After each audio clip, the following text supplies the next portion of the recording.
Bonjour à tous et bienvenue dans cette nouvelle vidéo consacrée à l'une des histoires les plus fascinantes de la monarchie belge. Dans l'Europe du tournant du XXe siècle, un roi vieillissant et une jeune femme d'origine modeste allaient écrire l'une des histoires d'amour les plus controversées du royaume de Belgique. Léopold II, monarque puissant mais contesté, trouva dans les bras de Blanche de la Croix, qui deviendra plus tard la baronne de Vaughan, une passion qui allait défier la morale, la politique et les convenances sociales. Nous sommes en 1899. Dans les rues animées de Bruxelles, une rencontre va bouleverser le destin de deux êtres que tout sépare. Léopold II, veuf et déjà sexagénaire, règne sur la Belgique depuis plus de 3 décennies.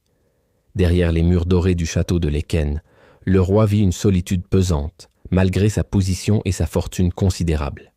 C'est alors qu'il croise le chemin de Blanche Zélia Joséphine de la Croix, une jeune femme de 16 ans issue d'un milieu modeste. Elle travaille comme vendeuse dans une boutique parisienne de la capitale belge.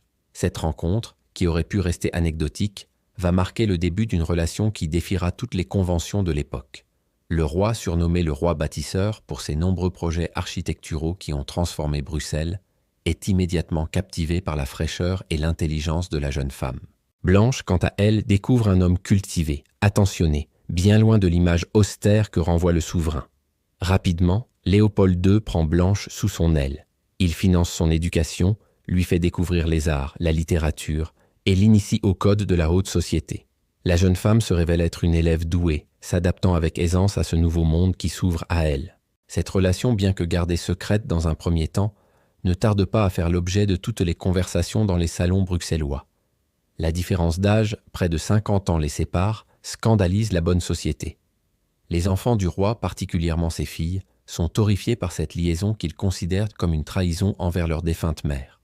Pourtant, ni les critiques, ni les obstacles ne semblent ébranler ce couple improbable. En 1904, Léopold II confère à Blanche le titre de baronne de Vaughan, tentant ainsi de lui donner une respectabilité aux yeux du monde. Cette élévation sociale ne fait qu'attiser les jalousies et les médisances.